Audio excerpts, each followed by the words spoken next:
오늘 우리에게 주시는 하나님의 말씀은 신약성경 마태복음 9장 9절부터 13절까지 있는 말씀입니다. 신약성경 13페이지에 있습니다.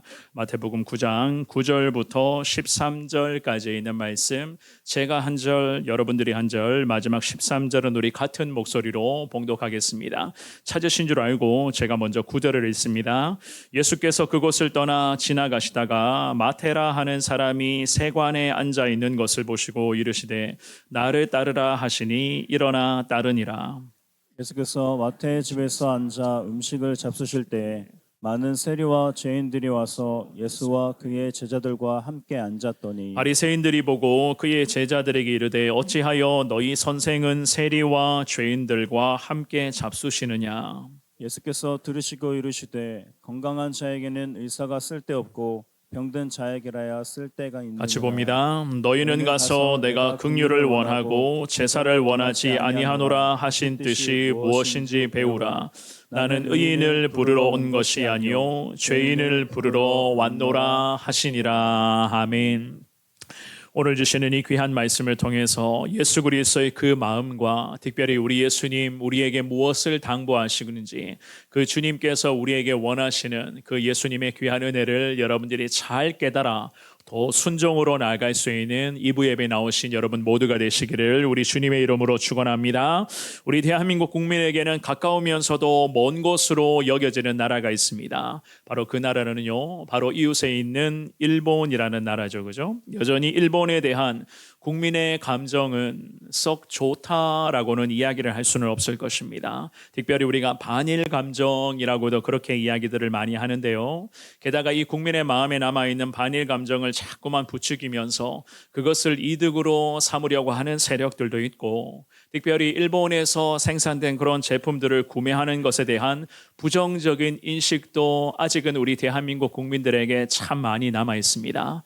그런데 요즘 들어서 일본으로 여행을 가시는 분들이 제 주변에 굉장히 많이 계시더라고요.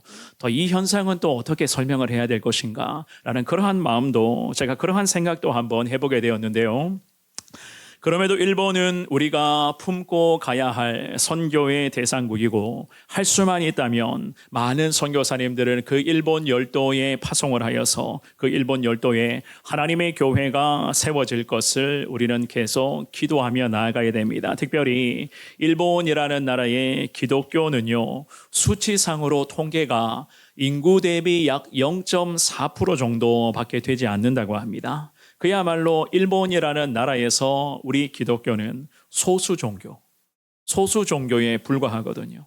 그런데 이러한 어려움 속에서도 일본 교회는 오히려 타국으로 지금도 선교사님들을 파송하고 있다는 그러한 소식들도 듣습니다. 참 놀랍게도 지금의 그 소수 종교로 분류되어 있는 일본 교회도 다른 나라로 선교사님들을 파송한다. 그런데 우리 조선 땅에, 우리가 일제시대 그 복음이 처음 들어오게 된 그 시절에 우리 조선 땅을 밟으신 수많은 선교사님들이 계시는데요. 그 많은 선교사님들 중에서 일본인 선교사님이 계셨던 것을 혹시 우리 성도님들은 알고 계시는지요?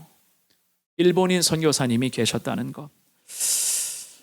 노리마츠 마사야스라고 하는 이름을 가진 선교사님이셨는데요. 일본 기독교의 최초의 선교사님, 바로 노리마츠 마사야스라는 선교사님입니다. 그 선교사님이 그 일제시대 때에 같은 민족이었던 동족으로부터 이 조선이 고통받고 압제당하고 있다는 그 소식을 듣고서는요, 그리스도의 복음을 전해야 되겠다. 예수 그리스도의 복음이 아니면 더 이상 저 조선 땅에는 희망이 없다는 것을 깨닫고, 그것을 결단하여서 일본인이 일제시대에 고통받고 있었던 조선 땅에 복음 들고 발걸음을 내딛었습니다. 그런데 조선으로 처음 왔었던 그 시기가, 선교사님이 조선 땅을 밟게 된 그 시기가 썩 좋지만은 않았습니다.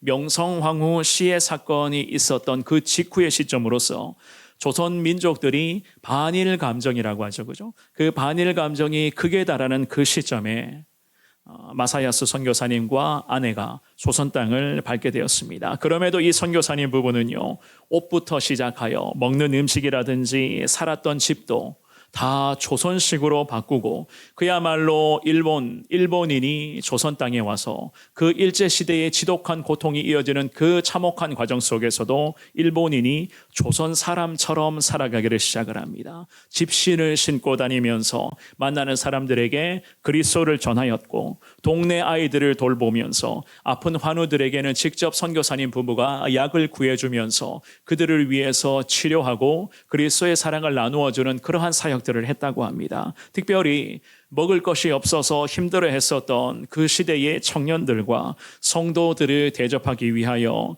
선교사님의 부인 선교사님은요, 자신의 머리카락을 잘라서 그것을 팔아서 그들의 끼니까지 마련해주는 이러한 사역을 했다고 합니다. 결국 선교사님의 사모님이는 영양실조에 걸리고 영양실조로 말미암아 33살에 33세의 그 젊은 나이에 천국으로 먼저 가시게 되었고 마사야스 선교사님도 영양실조와 폐결핵으로 씨름하며 고생하시다가 1921년이었습니다. 57세의 그러한 나이로서 천국에 가게 되었습니다. 지금도 마사야스 선교사님의 묘비가요, 이 조선 땅에 한국에 있는데 그 묘비에는 선교사님의 기도의 고백이 이렇게 기록이 되어져 있습니다. 여러 형제를 얻고 주 안에 함께하니 영광이로다. 유언으로도 한국 형제를 잊지 못하고 스스로의 뼈를 한국에 가두기를 원하였노라. 이에 우리 마음의 비를 여기에 심는 까닭이라. 주 재림의 날까지 이르리로다 라고 하는 선교사님의 마지막 눈을 감기 직전의 기도의 고백이 선교사님의 묘비에 지금도 기록이 되어져 있습니다. 그야말로 한 영혼의 구원을 갈망하시며 특별히 같은 민족으로부터 고통받고 압제되고 있는 저 조선 사람들을 구해야 되겠다. 저 조선에는 그야말로 예수 그리스도의 복음 외에는 다른 희망이 없다는 것을 깨닫고 일본인이 조선 땅에 와서 복음을 전하다가 이 땅에서 순교하게 된 그 귀한 하나님의 은혜, 그 은혜의 열매가 지금의 시대에 우리가 그 열매의 혜택을 보고 있고 우리도 그 은혜를 통해서 이렇게 지금 신앙의 길을 걸어가며 우리뿐만이 아니라 내 주변의 영혼들과 그리고 민족과 세계 열방을 향해서 우리도 예수 복음 전하기를 원합니다. 늘 이렇게 기도하고 있는 것임을 믿습니다. 우리는 오늘 지난 주일에 이어서 이 마태복음 9장에 있는 말씀을 다시 한번 살펴보심으로써 한 영혼이라도 더 구원의 자리에 이르기를 원하며 죄인을 부르시기 위해서 이 땅에 오신 예수 그리스도를 우리는 오늘 말씀을 통해서 살펴보게 될 것입니다. 주시는 귀한 말씀을 통해서 우리 예수님 왜 인간의 몸으로 이 땅에 오셨는가? 특별히 노리마츠 마사야스 선교사님이 같은 일본임에도 불구하고 왜 일본 사람들에게 고통받고 있었던 이 조선 사람들을 품고 이 조선 땅에 와서 복음을 전하시며 순교하셨는가? 우리가 오늘 이 주시는 귀한 말씀을 통해서 예수님의 그 마음을 잘 깨달아 가시되 부족하지만 말씀을 통해서 주시는 그 예수 그리스도의 마음이 오늘의 시대를 살아가는 우리의 삶이 되기를 원합니다. 주님 앞에 기도하시며 주님의 말씀 앞에 순종으로 나아갈 수 있는 오늘 2부 예배 나오신 여러분 모두가 되시기를 한 번 더 주님의 이름으로 축원합니다. 오늘 본문을 통해서 우리는 두 가지 주님의 은혜를 한번 살펴보겠는데요. 첫 번째입니다. 죄인된 영혼을 절대 지나치지 않으시는 예수님이신 것을 알 수가 있습니다. 죄인된 영혼들은 결코 주님 지나치지 아니하신다. 우리가 읽었던 이 본문의 말씀은 예수님이 마태라는 사람을 제자로 불러주시는 그 영광스러운 장면을 말씀을 합니다. 마태라고 하는 사람은요, 로마 세관에서 일하고 있었던 세리였습니다. 오늘 본문의 마태복음 9장 9절 말씀에서는요, 이렇게 말씀을 하죠. 우리 같이 한 번 더 9절을 읽어봅니다. 시작. 예수께서 그곳을 떠나 지나가시다가 마태라 하는 사람이 세관에 앉아 있는 것을 보시고 이르시되 나를 따르라 하시니 일어나 따르니라. 아멘. 마태라 하는 사람이라고 성경은 말씀을 합니다. 마태라고 하는 이 사람의 이름의 뜻은요, 하나님의 선물이라는 의미를 가지고 있거든요. 그런데 오늘 본문에서는 언급하고 있지 않지만 같은 병행 본문이었던 마가의 복음서와 누가의 복음서의 말씀을 보시면 이 마태의 이름을 레위라고도 그렇게 말씀을 합니다. 보통 이 시대의 유대 사람들이 이름을 두세 개 정도 가지고 있었던 경우가 종종 있었는데요. 마가복음 2장 말씀 한번 볼까요? 마가복음 2장 14절도 읽어봅니다. 시작. 또 지나가시다가 알페오의 아들 레위가 세관에 앉아 있는 것을 보시고 그에게 이르시되 나를 따르라 하시니 일어나 따르니라. 아멘. 자, 레위라는 이름의 의미는요, 연결되다는 의미를 가지고 있어요. 연결되다. 그러니까 세관에서 일하고 있었던 이 마태는 예수님으로부터의 부르심을 받기 직전까지 연결되어 있었다라는 이 이름을 사용을 했었는데 어디에 연결이 되어 있었는가 하면 세상에 연결되어 있었던 인생이었습니다. 그런데 세상에 연결된 인생을 향해서 예수님이 갑자기 찾아오시면서 그에게 마태복음 오늘 본문의 9장 9절도 마찬가지고 방금 읽어보셨던 마가복음 2장 14절도 마찬가지입니다. 그에게 이런 말씀을 하셨어요. 나를 따르라. 사실 우리 예수님의 부르심을 받기 직전까지 세리 마태는 그야말로 세상과 연결된 인생이었습니다. 왜 세상과 연결되었는가? 당시 시대에 이러한 세리들은 마태처럼 이 세리들은요 이스라엘 백성들 같은 동족들을 상대로 약탈과 횡포를 일삼으며 로마 제국의 하수인 노릇을 했었던 사람들이었습니다. 이러한 여러 가지 이유들로 인해서 세관에서 일했던 세리들은 보통 그 시대의 주변의 사람들로부터 철저히 배척당하고 미움의 대상들이었습니다.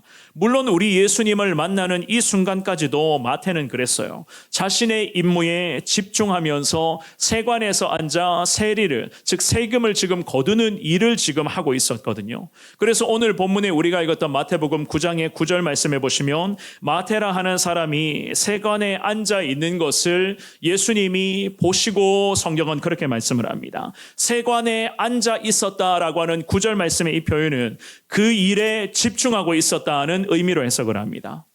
당시에 이 로마 제국 아래에 있었던 이 세관은요, 유대 이스라엘 민족, 유대 이스라엘이라고 하는 이 나라를 속국으로 취급하고 있었던 로마였기 때문에 로마라고 하는 이 나라를 위해서 이 세관에서는 세리들이 세금을 지금 백성들에게 계속 거둬들이고 있었던 거예요. 거기에다가 분봉왕으로 불리었던, 지금으로 말하면 시장이라든지 도지사 자리에 앉아 있었던 분봉왕 헤롯 안디바의 정치 자금을 모으는 정치 자금 출처 역할을 했었던 곳이 바로 이 가버나움의 세관이었습니다. 또한 예수님이 세리를 만나시고 부르신 곳이 가버나움이었는데 이 가버나움이라고 하는 이 도시 자체의 특성이 있었어요. 상업적인 그러한 부분이 발달했고 게다가 교통이 발달했기 때문에 저 다메섹이라고 하는 지역과 갈릴리 해안 주변의 크고 작은 그런 도시들과 연결되는 교통 요충지가 바로 오늘 본문에 이 세관이 있었던 지역 가버나움이었습니다. 그러니 사랑하는 여러분, 생각해 보시기를 바랍니다.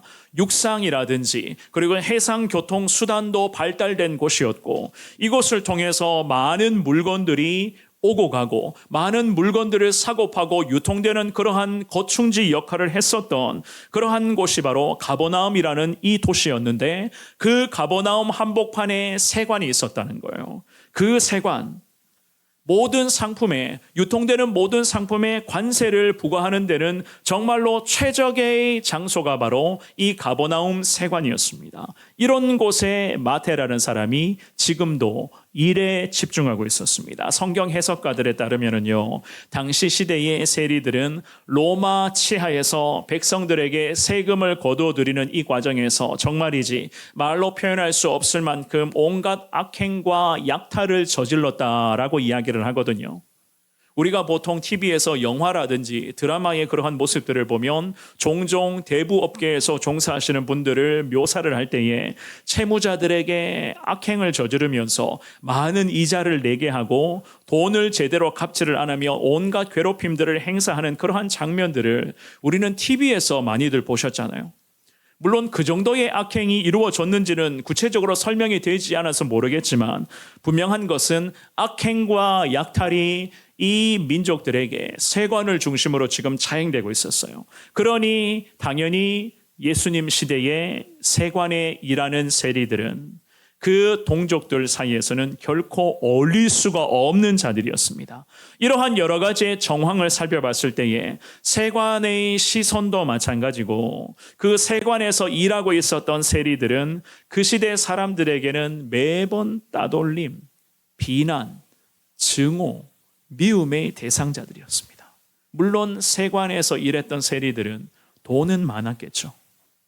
돈은 많은데 과연 돈 많다는 것이 무슨 소용이 있었겠습니까? 오늘 이 본문 말씀에서 우리 예수님은요, 그런데 우리와는 좀 달랐습니다. 저나 여러분들이 우리 인간이 받아들이고 우리가 생각하는 것들과 예수님의 반응을 보면 철저하게 다르다는 것을 알 수가 있어요. 무슨 말인가 하면 마태라는 이름을 가진 이 세리를 바라보는 시선이 보통 그 시대의 사람들과 우리와 달랐다는 거예요. 우리는 그저 이 마태를 세관에 앉아서 일에만 집중하고 있었던 이 마태를 세리로만 바라보잖아요. 따돌림을 당할 수밖에 없는, 저 사람은 세관에서 일하기 때문에 우리 돈을 뺏어가는 사람들이다. 비난과 손가락질과 증오의 대상자로만 바라봅니다. 그런데 우리 예수님께서는요, 이 세관에서 일에만 집중하고 있었던 이 마태를 구원이 필요한 영혼으로, 불쌍한 영혼으로 주님이 보셨던 거예요. 노리마침 마사야스 선교사님이 같은 동족들이 이 조선을 그렇게 괴롭히는데 오히려 같은 일본인이었던 선교사님은 이 조선 사람들에게는 예수님의 은혜가 너무 필요하다. 예수님의 구원의 영혼으로 바라보셨던 것처럼 오늘 본문에서 우리 예수님도 마찬가지셨습니다. 세관에서 일에만 집중했던 마태를 바라보실 때에 예수님 구원의 은총이 누구보다도 필요한 사람이 저 세관에 일하고 있었던 마태였다는 것을 예수님은 이미 염두에 놓고 계셨어요. 그런 의미에서 구절을 한 번만 더 읽어봅니다. 시작.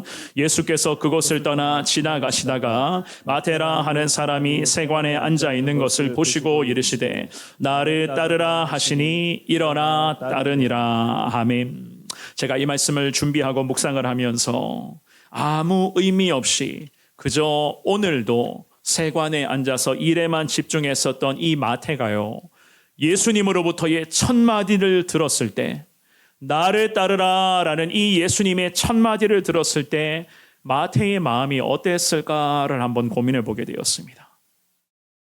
과연 마태의 마음이 어땠을까요? 나를 따르라 라고 하는 이 예수님의 말씀은요, 문법적으로는 현재 명령형으로 원어가 기록되어져 있거든요. 무슨 의미인가 하면 조금도 지체함이 없고 주저함이 없는, 그야말로 지금 당장 따르라 라고 하는 그러한 문법적인 형태로 말씀이 기록되어져 있습니다. 사랑하는 여러분, 이것은 무엇을 의미하는가 하면 우리가 깨달아야 돼요. 예수님의 마태를 향한 나를 따르라 라고 하는 이 말씀은 신앙 결단의 시급성을 요구하는 주님의 말씀이자 지체하지 말고 지금 당장 내 사람이 되어라, 내 제자가 되어야 된다라고 하는 주님의 사명 선언인 줄을 믿을 수 있기를 주님의 이름으로 축원합니다. 우리가 보통 신앙생활을 하고 우리가 기도의 삶, 순종의 삶, 말씀 묵상의 삶을 살아갈 때에 이런 이야기를 합니다. 참 많이 힘겨운 삶의 여정들 중에서 참 기도하셔야 됩니다. 우리가 기도하고 주님 말씀을 의지해야 되는 것을 너무나 잘 알고 있어요. 그런데 언제부터 말씀 생활, 언제부터 기도 생활 다시 시작하실 겁니까? 라고 묻는다면 보통은요, 우리들이 내일부터 새롭게 시작하겠습니다. 아니면 다음 주, 아니면 다음 달부터, 아니면은 6개월 전부터, 6개월 후부터, 1년 후부터 새롭게 한번 신앙생활 해보겠습니다. 이런 생각을 하는 분들을 종종 만나거든요. 오늘 이 본문의 말씀에서 예수님이 우리에게도 같은 말씀을 하시는 거예요. 나를 따르라 라고 하는 이 예수님의 말씀은 지금 당장 순종하라는 겁니다. 지금 당장 내 삶의 상황이 어떠하든지, 내가 처한 모습이 어떻든지, 지금 내 영적인 상태라고 할까요? 살아계신 하나님 앞에서 내 믿음의 수준이 처참한 수준일지라도 주님 우리에게도 같은 말씀을 하십니다. 지금 당장 믿음의 눈을 들어서 예수님 바라보며 다시 지금 당장 신앙의 길을 걸어가라. 오늘 이 본문에서 마태에게 이러한 마음으로 나를 따르라. 주님이 그 말씀을 하셨습니다. 그런데 우리 예수님이 나를 따르라는 이 말씀은 베드로와 안드레라고 하는 제자에게도 제자를 부르시면서도 마찬가지 같이 말씀을 하셨어요. 마태복음 4장 19절에 보시면은요, 이렇게 말씀을 합니다. 읽어봅니다. 시작. 말씀하시되 나를 따라오라. 내가 너희를 사람을 낚는 어부가 되게 하리라 하시니. 아멘. 지금 당장 하던 일을 멈추고 주님만을 따르라. 주님의 이 말씀에 우리도 마찬가지입니다. 지금 당장 주님 앞에 엎드리며 순종하겠습니다. 내일부터 잘하겠습니다. 하나님이 이런 대답 원하지 않으십니다. 지금 당장 이루어줘. 오늘 예배에 나오신 사랑하는 여러분, 좀 전에도 제가 말씀을 드렸지만은 우리 예수님의 시선은 우리와는 달랐어요. 우리 예수님의 마음은 우리 생각과는 참 다릅니다. 우리는 보통 그렇습니다. 겉모습과 여러 가지 세상적인 기준으로서 사람을 살펴보고 사람과의 관계를 이어갑니다. 그런데 우리 예수님은 철저히 한 사람을 바라보실 때에 그 사람을 영혼으로 바라보신다는 거예요. 어떠한 영혼으로? 예수 그리스도의 십자가 복음이 절대적으로 필요한, 구원의 은혜가 필요한 영혼으로 주님은 바라보신다는 거예요. 죄인된 우리를 절대로 지나치지 않으시는 예수 그리스도, 지금도 여전히 오늘의 시대의 믿음으로 예수 제자로서 살아가기를 원하는 저나 여러분들을 통하여서도 예수님께서는 무엇을 원하시는가? 우리 믿음의 사람들을 통해서 우리 주변에 더 많은 영혼들에게 예수 그리스도의 귀한 복음의 은혜, 십자가의 은혜가 흘러 들어갈 것을 주님은 우리에게도 기대하시는 줄을 믿습니다. 그래서 예수님이 오늘 본문의 마태복음 9장 13절에서 이런 말씀 하시잖아요. 13절 읽어봅니다. 시작. 너희는 가서 내가 긍휼을 원하고 제사를 원하지 아니하노라 하신 뜻이 무엇인지 배우라. 나는 의인을 부르러 온 것이 아니요 죄인을 부르러 왔노라 하시니라. 아멘. 죄인을 부르러 이 땅에 오신 예수 그리스도이신 것을 여러분들 다시 깨달으시되, 우리도 예수님처럼 예수님의 그 복음 들고 내 주변의 많은 사람들에게, 특별히 구원의 은혜가 너무나 필요한, 예수님의 사랑이 너무 필요한 영혼들을 품고 기도하시면서 그 영혼들에게 더 주님의 사랑을 흘러보내는 데에 좀 더 최선을 다하겠습니다. 하나님, 오늘 당장이라도 다시 복음의 현장에서 그리스도의 사랑을 나누겠습니다. 이러한 신앙의 고백으로 주님의 거룩한 뜻 앞에 순종으로 나아갈 수 있는 오늘 여러분 모두가 되시기를 주님의 이름으로 축원합니다. 두 번째입니다. 예수님처럼 진정성으로 다가가셔야 돼요. 진정성. 형식적이 아니라 진정성 있는 그 마음으로 나아가셔야 됩니다. 오늘 본문에 우리가 읽었던 9절 말씀을 잘 보시면은요, 드디어 예수님의 부르심 받아서 예수의 제자가 된 마태의 모습을 볼 수가 있습니다. 마태가 예수님으로부터 부르심을 받기까지의 과정을 보면 그야말로 신속하게 단번에 전격적으로 이루어지게 된 것을 우리는 알 수가 있습니다. 물론 이것은 어디까지나 우리의 생각이지, 예수님은요, 마태라는 이 사람을 구원하시고 이 사람을 사명자 삼아주시기 위해서, 마태라는 이 한 사람을 위해서 모든 것을 주님이 다 계획해 놓으신 우리 예수님이신 줄을 믿습니다. 제가 오늘 이 본문의 말씀을 묵상하고 준비를 하면서 마태를 향한 그 예수님의 그 마음을 좀 더 공감해 보려고 제 나름대로 많이 고민을 해봤거든요. 이 본문의 9절 말씀을 저도 마찬가지입니다. 몇 번을 반복해서 읽어보았습니다. 그런데 우리가 이 말씀을 잘 보시면은 예수님께서 마태가 세리로서의 일에 지금 집중하고 있었을 때에 예수님이 오셨단 말이죠. 그죠? 그냥 만남을 약속하시고 언제 내가 방문할 터이니 나를 기다려라. 그래서 이 마태가 세관 문 앞에서 예수님을 정확한 시간에 나와서 기다렸는가? 이런 과정이 아니었어요. 우리 예수님이 전격적으로 이 마태를 찾아오셨단 말이죠. 그러면서 마태에게 이런 지하 곧장 이런 말씀을 하십니다. 나를 따르라. 예전부터 이미 알고 있었던 관계인 것처럼 마태를 향해서 말씀을 하시는데 첫 마디가요, 나를 따르라라고 하는 그 말씀이셨습니다. 그런데 여기까지는 좋아요. 예수님은 충분히 그러실 수 있습니다. 왜냐하면 우리 예수님은 말씀 한마디로 영혼을 살리고 영혼을 고치고 영혼을 키울 수 있는 능력의 주님이시기 때문에 그렇습니다. 그런데 나를 따르라라고 하는 이 예수님의 말씀에 마태라고 하는 이 세리의 반응을 한번 주목해 보십시오. 이 마태의 반응을 보면은 이 모든 것은 역시나 우리 예수님의 한 영혼의 구원을 위한 모든 준비하심과 주님의 탁월한 섭리하심이었던 것을 우리가 분명히 알 수가 있습니다. 마태의 반응이 어떻죠?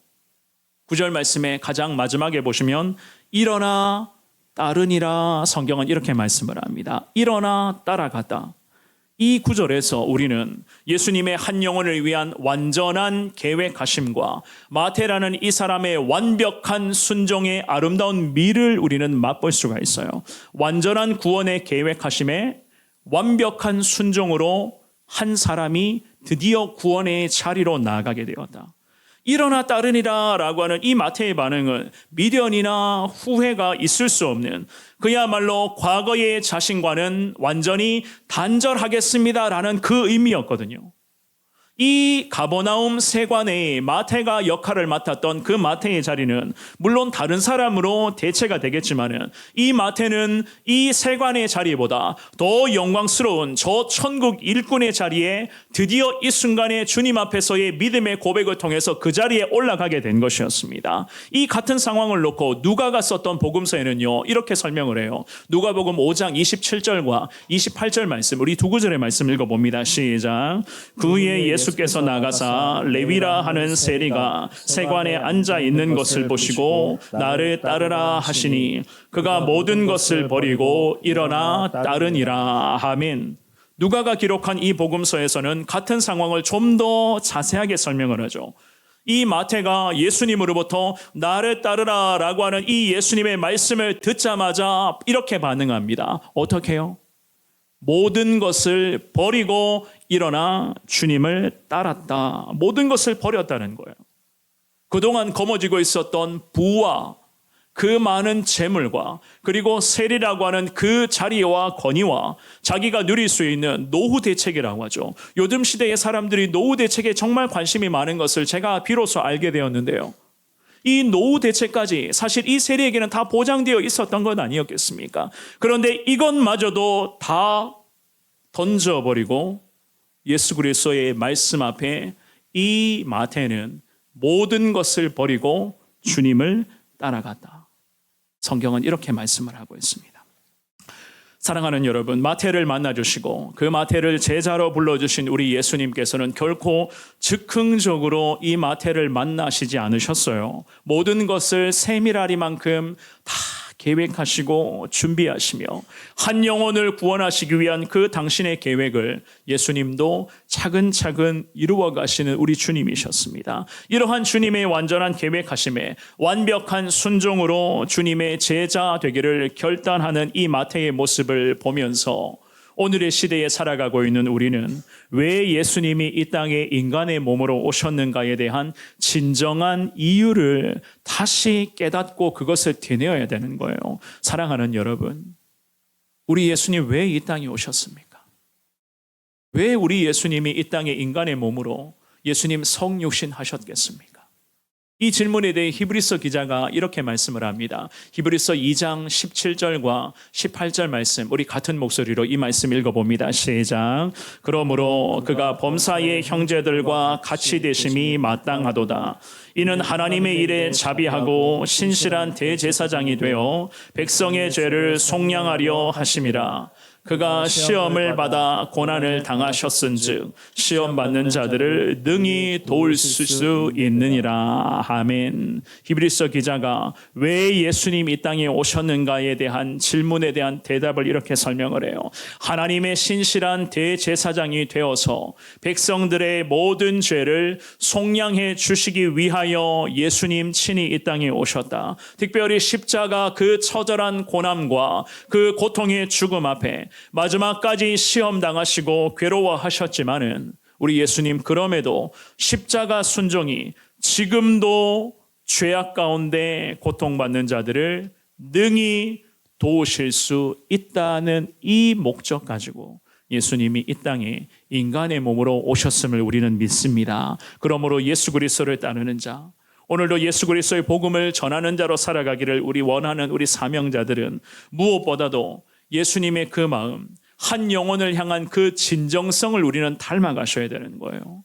그리고는 여러분들 사람을 만나실 때에 특별히 가장 가까이에 있는 사랑하는 가족들을 대하며 가족들부터 내 주변의 많은 사람들과 관계를 맺어가실 때에 겉모습으로만 판단하는 것이 아니라 들리는 말과 보이는 그러한 모습으로서 그 영혼을 판단하는 것이 아니라 그럼에도 저 영혼은 예수님의 구원의 은혜가 절대적으로 필요한 것을 그 주님의 마음을 가지고 우리가 한 영혼을 품고 기도로서 그 영혼에게 예수 그리스도의 사랑을 나누어 주는 것을 주님이 오늘 2부 예배를 드리는 여러분 모두에게 기대하시는 주님의 거룩한 뜻이 아니겠습니까?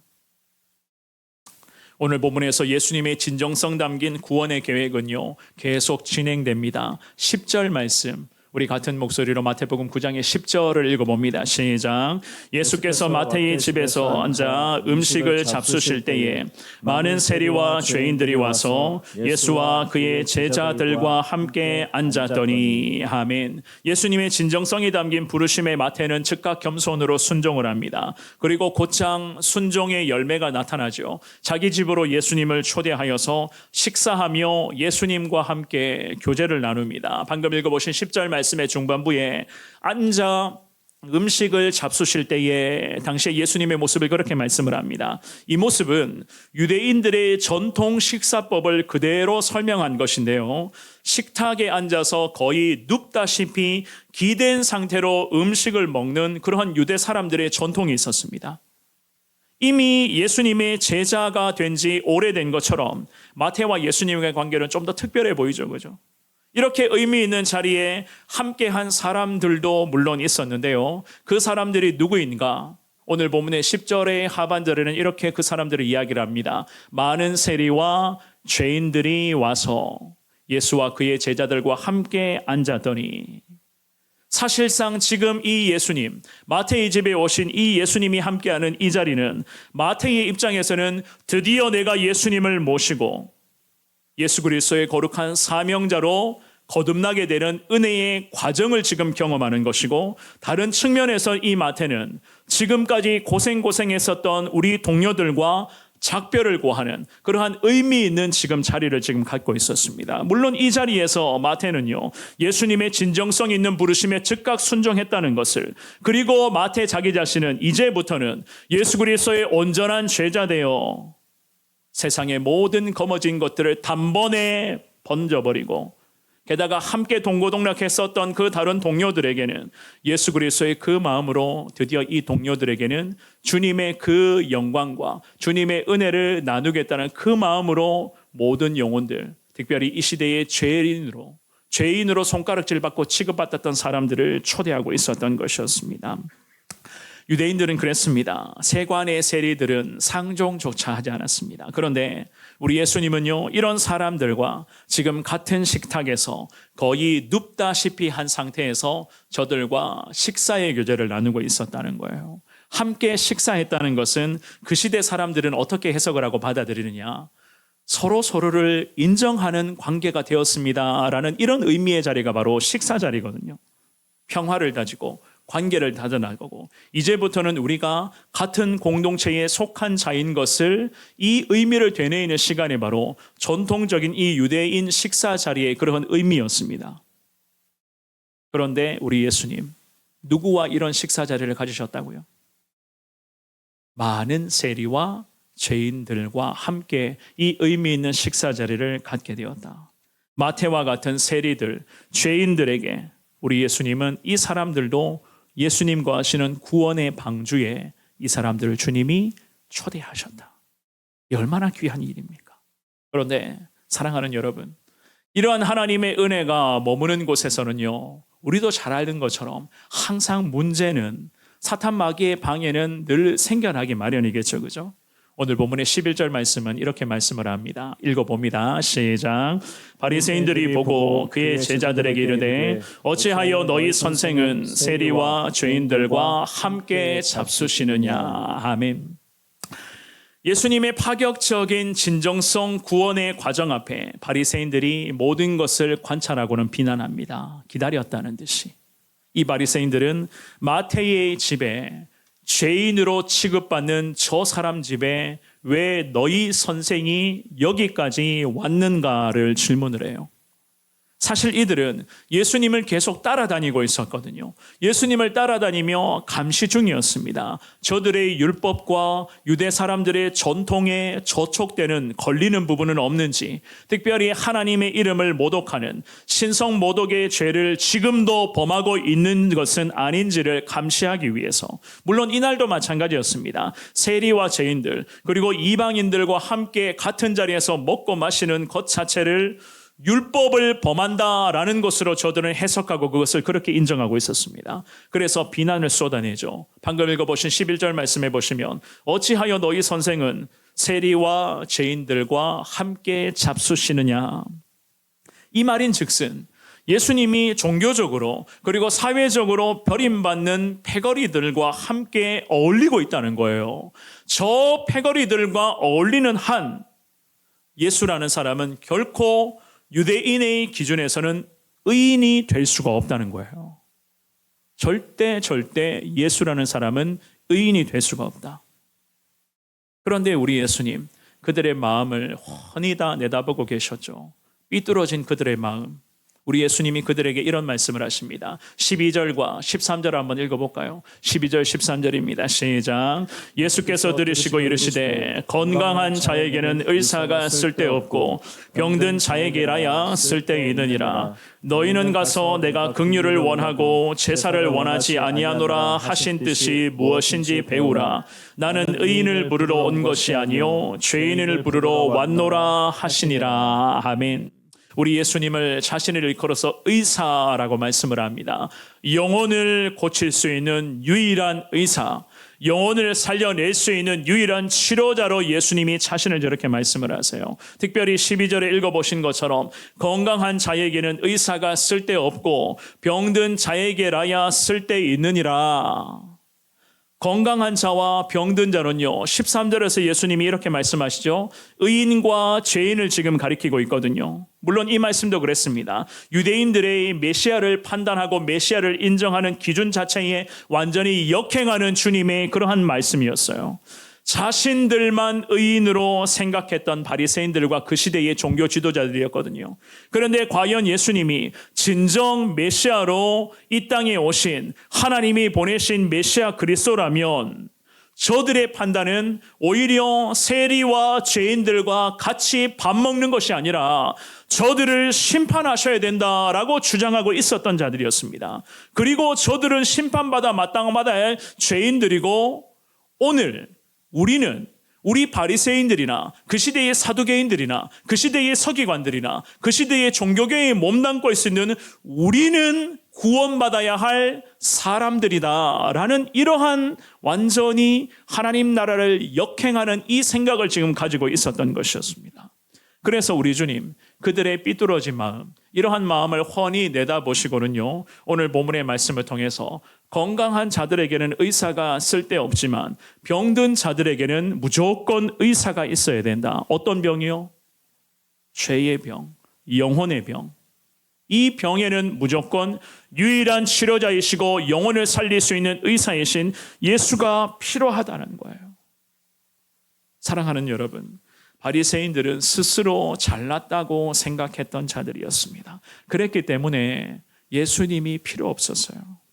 그런데 우리 예수님의 판단에는 이 바리새인들과 서기관들과 종교 지도자들은 누구보다도 예수님의 진정성이 담긴 구원의 긍휼이 필요한 자들로 주님은 판단하고 계셨습니다. 아무리 자기들 기준에서 예수님의 구원과 예수님이 전하시는 그 복음의 능력은 잘못되었다라고 이야기를 할지라도 그들에게 우리 예수님 맞추실 필요가 없었잖아요.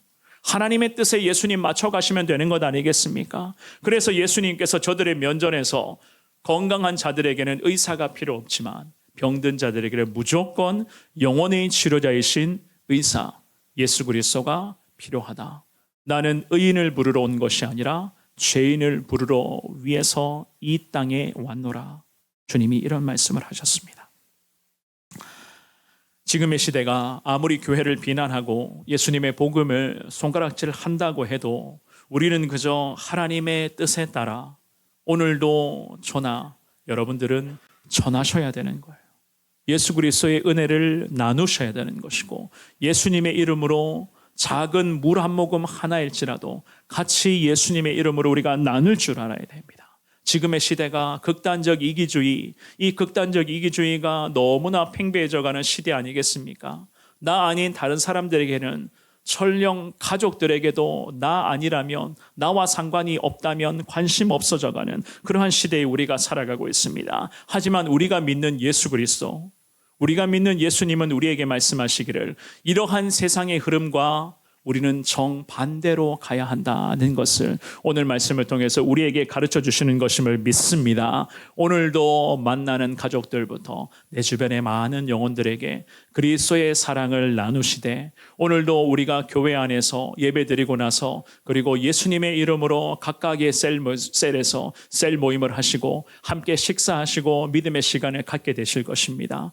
예수 그리스도의 귀한 사랑을 우리 안에서부터 나누시고 우리를 통해서 예수 그리스도의 귀한 사랑이 정말로 우리 주변을 향해 점점 더 흘러가게끔 하나님 우리를 귀하게 인도하여 달라 주님 앞에 기도하며 하나님의 은혜를 더 갈망할 수 있는 여러분들 되시기를 주님의 이름으로 축원합니다. 말씀을 정리합니다. 제가 지난 목요일이었습니다. 김남진 선교사님이 잠시 한국을 오셔서 여러 가지 그런 기도 선교 사역을 준비하시는 과정에서 제가 만나서 많은 이야기들을 나누었습니다. 선교사님이 하시는 그 귀한 말씀, 하나님의 나라 확장을 위해서 우리가 같이 힘 모아 마음 모아 동력하며 서로 기도하면 하나님이 더 큰 영광으로 우리를 사용하여 주실 것을 믿습니다 라는 그러한 이야기를 하셨습니다. 그렇습니다. 우리는 부족하고 연약한 자들이지만 그럼에도 우리가 주님 안에서 우리 모두가 다 하나님의 안에서 힘을 모아서 마음을 모아서 뜻을 같이하여 주님의 영광 위에서 나아가게 된다면 하나님은 부족한 우리이지만 이 부족한 자들을 통해서 적어도 우리 교회 주변에 그리고 우리가 관계하는 사람들에게 그리스도의 은혜, 예수 그리스도의 사랑이 더 확장될 수 있도록 하나님은 분명히 우리를 거룩한 은혜의 도구로 인도하여 주실 것을 믿습니다.